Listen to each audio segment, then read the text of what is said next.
In a historic nationwide referendum, nearly 52% of the British voters chose to leave the European Union. Both the UK and the EU are now entering uncharted territories. For the first time in history, the EU will lose a member. Evidently, this will trigger a chain of events for the European bloc as well as for the United Kingdom and far beyond. In this report, we will explain the outcome of the Brexit. My name is Shirvan and welcome to Caspian Report. For more information on the channel, please visit our Patreon page.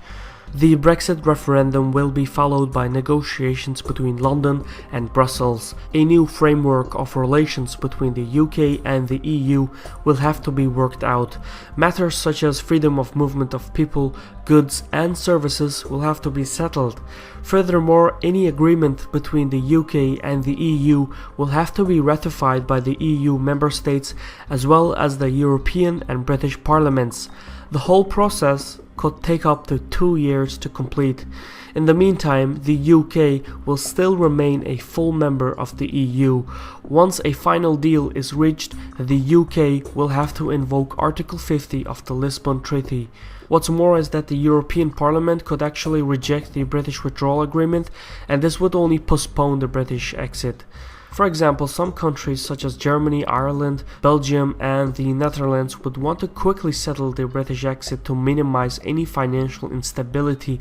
However, France would want to make things more complicated to send a diplomatic message to other Eurosceptic parties both at home and abroad. Yet the most immediate consequence of the Brexit referendum will be financial. As confidence in the pound will decrease, the value of the currency will fall. Following this, inflation will rise. Already the pound has dropped 10% against the dollar. This is just a taste of what's to come. Fluctuating rates will hit stock exchanges throughout the world, especially in East and South Asia. The European Central Bank and the Bank of England will try to minimize the damage by providing liquidity to banks. As usual in these kind of situations, the central bank will try to cut interest rates, but this will hurt the pound even more.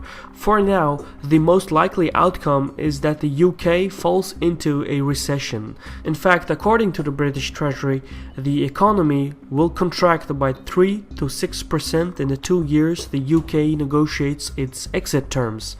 It's not just the UK that will feel the fallout. The 2 years of uncertain terms will restrain places where the pound is a favorite currency. The central banks of India, Japan and China have already issued warnings of a financial fallout within those 2 years. Another immediate consequence of the British exit concerns the common market of the EU. An estimated 45% of British exports goes to EU countries and 53% of its imports comes from the bloc. Thus, it will be essential for the UK to reach a new free trade agreement with the European Union. However, free trade agreements are extremely complicated. For example, it took South Korea almost a decade to reach a free trade agreement with the European Union in 2009. That's the kind of lengthy procedures we're looking at. And without a trade agreement, exports and imports would be subject to tariffs as set by the World Trade Organization. For example, the price of a bottle of French wine would increase by about 30%. That's bad for both the French winemaker as well as the British retailer and consumer. So if there are so many negative consequences of the Brexit, what exactly motivated millions of Britons to reject the EU? Well, there are many underlying reasons ranging from weak EU monetary policies to the democratic deficiencies in Brussels. However, perhaps the most decisive factor was the refugee crisis and immigration policy. As immigration has skyrocketed in the UK, the freedom of movement of people was an important concern for voters. Nearly half of all immigrants entered the UK under the EU's freedom of movement law. In the UK, immigration has come to stand for something more than just immigration itself. Many British citizens feel that they are no longer in charge of their own country. Accordingly, political parties that rejected the EU promised better immigration regulations and more prosperous economic prospects. Yet, these two issues are actually blended together. If you want to access the EU market, you have to accept the freedom of movement. You may reject this, but that also means the expulsion from the EU market. So in its basic terms, the referendum was really a choice between decreasing immigration and increasing wealth. For now, London has sacrificed its prosperity for the sake of controlled immigration.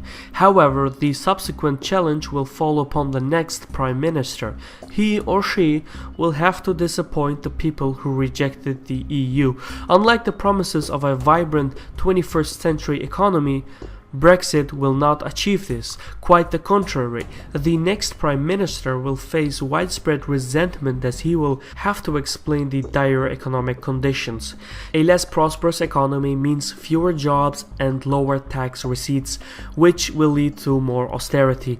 Discontent among the British public towards the national government will only grow in the coming years. But the UK is not the only one who will feel the consequences of the Brexit. The referendum will set off a chain reaction fueled by Eurosceptic political parties across the European Union. For example, in France, one of the founding members of the EU, the approval rates of the EU have dropped to an all-time low, even lower than in Great Britain. In Greece, the population is still upset with the German-imposed austerity regulations, and the ongoing pension reforms are already creating a constrained situation. Poland will have to work out a deal concerning the status of Polish citizens in the UK. An estimated 1 million Poles have migrated to the UK since 2004. Hungary will also face a tense situation where nationalist political parties blame Brussels for imposing ultra-liberal values such as gay marriage and multiculturalism. In Sweden, Denmark and the Netherlands, right-wing political parties will use the Brexit momentum and immigration policy to introduce their own respective exit referendums. Scotland is a particular case because the majority of the people, about 62%, voted to remain.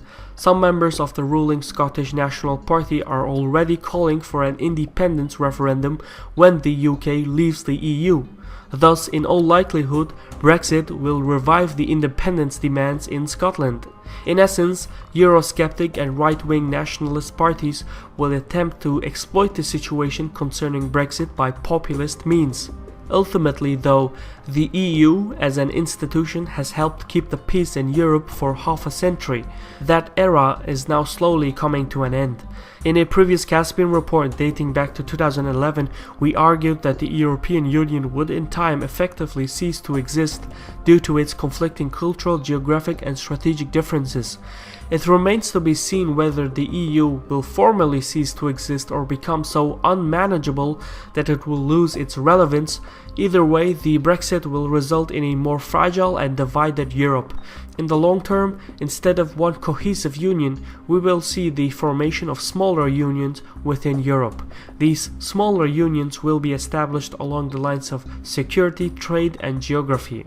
For example, if the EU were to end, the Nordic Council would fill the vacuum in Scandinavia as Denmark, Sweden, Norway and Finland would form their own bloc. In Eastern Europe, the Visegrad Group would serve as a new regional bloc to counter the local security concerns in regards to Russia.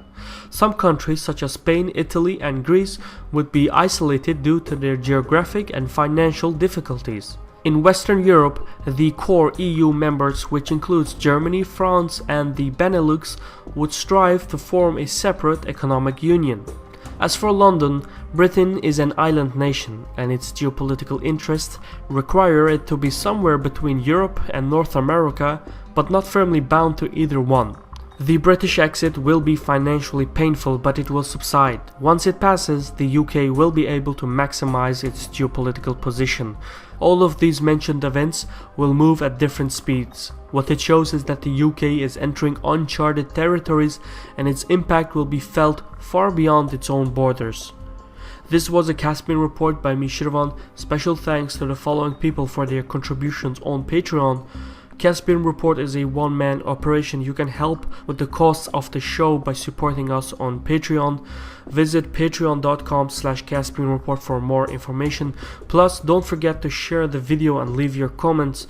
Anyway, thank you for watching. Take care and Sarol.